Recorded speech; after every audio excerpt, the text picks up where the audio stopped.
Anti-Semitism is back. Woo! Trumpism has energized the racist, Jew-hating underbelly of American society. And yet, paradoxically, the Trump administration has also been the most pro-Israel government since Harry Truman.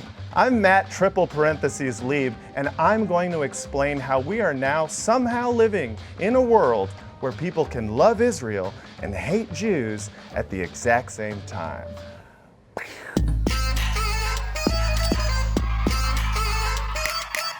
If you've been paying attention to the American political landscape for the last 2 years, you've probably noticed it's been a bit Hitlery. Hail Trump! Hail our people! Hail victory! Trump repeatedly deflected when asked to disavow former KKK leader David Duke. Last week, headstones were toppled at a Jewish cemetery in St. Louis, Missouri. Police are investigating a slew of bomb threats targeting Jewish community centers all across the country today. Jews will not replace us! You know, I'm proud to have that German blood. There's no question about it. Great stuff. Jesus. That clip would actually be less disturbing if he ended it by drinking a cup of German blood. You'd think someone who ran a campaign so rife with anti-Semitism and supported by Nazis and the KKK would be heavily criticized by the Prime Minister of the Jewish state. I mean, surely Benjamin Netanyahu will have some strong words for Donald Trump. There is no greater supporter of the Jewish people and the Jewish state than President Donald Trump. Damn, what? Also, you might remember after the Charlottesville march, Trump famously said there are some very fine Nazi-adjacent marchers. Well, surely that caused the Prime Minister of Israel to condemn Trump. I mean, it had to. Netanyahu has been notably quiet. Oh, giving Trump the old silent treatment. I see you. Netanyahu's silence actually speaks volumes, especially when you consider that in 2015, he literally made a plea directly to American Jews to speak out against Obama's Iran deal. The days when the Jewish people could not or would not speak up for themselves, those days are over. Oh, I see. Okay, so you're only a friend to American Jews when you want something, but as soon as the Nazis show up, you just ghost on us. Man, Netanyahu is a classic boy. But how can someone be both pro-Jewish state and anti-Jewish person? How can a president's two biggest fans be the heads of Israel and the KKK? For the last few decades in America, right-wing pundits, politicians, and Christian leadership have changed the conversation around what constitutes anti-Semitism and shifted the definition from bashing Jews to bashing Israel. Anti-Israeli and anti-Semitic protests. Anti-Israeli, anti-Semitic cesspool. Today, anti-Semitism hides behind the label of anti-Israel. The new anti-Semitism. Yep. This ain't my bubby's anti-Semitism. You know, the one that displaced my bubby and killed her bubby and her bubby's bubby and enslaved her great-grandbubby. No, this is the new anti-Semitism. The one that boycotts my bubby's third favorite brand of hummus.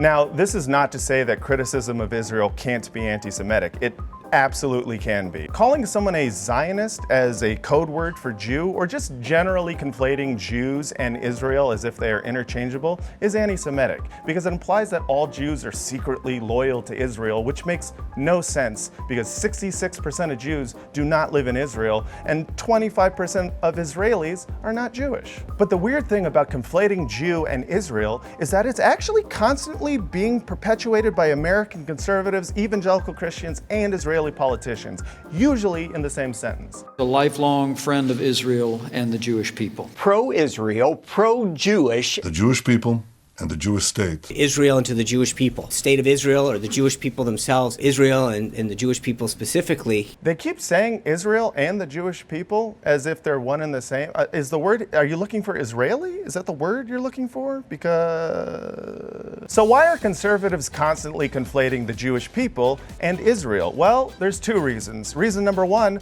by making support of Israel synonymous with support of Jews, they're also making opposition to Israel look like opposition to Jews. And reason number two, if any of your right-wing buddies lets a little bit of the old anti-Semitism slip, like how Steve Bannon reportedly said he didn't want his daughters to go to school with Jews, well, being pro-Israel is a convenient cover.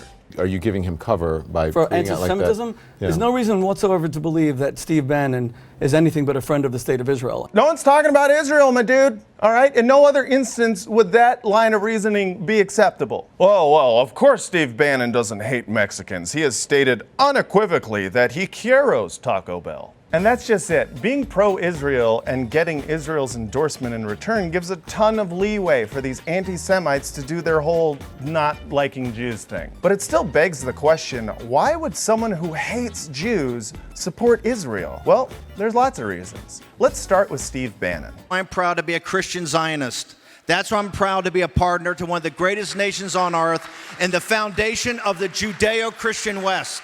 Ooh, he really hit a hard J on Judeo, didn't he?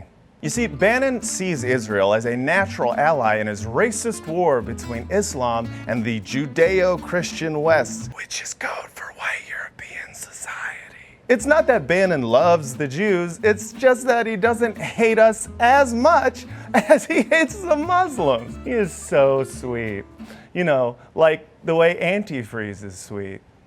Also, evangelical Christians, they're some of the biggest supporters of Israel in the United States, but not because they love Jews. They support Israel because of a prophecy that says all Jews must return to Israel in order for Christ to return and commence the end times. Israel has been reborn as a country. Jews are returning back to the Holy Land after centuries of exile. That's exciting. And those are end times prophecies. If you're a believer in Jesus, you will go up the rapture. The Jewish people, it's still a mystery how God's going to work all that. Ooh, it seems like the fate of the Jews is within the mystery box. Let's see what's in it.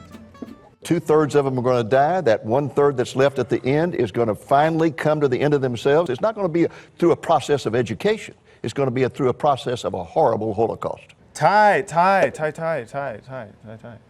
So basically, Christian Zionism is a plot to get all Jews together in Israel so that it triggers a Jewish genocide, and the smattering of Jews left after that will get to choose between Christianity or hell. It's a f***ing long con. Christian Zionists are like the Kaiser Soze of allies. Even some white nationalists like Richard Spencer have shown perverse admiration for Israel. You could say that I am a white Zionist in the sense that I care about my people. I want us to have a secure homeland. You realize how f***ing insane this is, right? What you have here is an actual Nazi using the state of Israel, which was created in the wake of Nazi atrocities, as a model for a white ethno-state. Even though it's kind of funny that Richard Spencer is so fragile that he thinks that seeing a black good guy in Star Wars is white oppression, it's still disturbing that a Jew hater can look at Israel and think, I like what you've done with the place.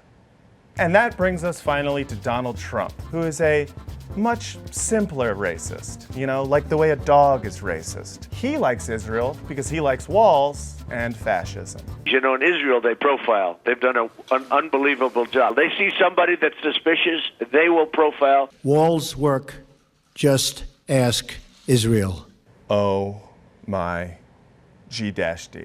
The right has been trying to coax American Jews into the conservative fold for decades, spreading the fear of a new anti-Semitism infecting the hearts of the left, all the while claiming that conservatives and Christians are the Jews' only real friends. They're gaslighting us. Oh, don't worry about the Nazis marching in the street or sitting in the White House. The real Nazis are boycotting hummus. It shouldn't be all that surprising that the racist, ethno-nationalist, evangelical supporters of Israel who hate everyone that's not exactly like them also hate the Jews. Racist's gonna racist. It's not that crazy. But the fact that the Israeli government can only find their staunchest support among the racist fringes of the radical far right speaks volumes about the direction that Netanyahu is leading the state of Israel. And you know what? I want no part of it. Hey everyone, it would be so rad if you jumped into the comments section to join the discussion about the Jew-Israel anti-Semitism disconnect. And it'd be even more rad if you didn't jump into the comments and be anti-Semitic. Thank you so much for watching, everyone. My name is Matt Lieb. Follow me on Twitter, and please don't, send me a private message calling me a kike.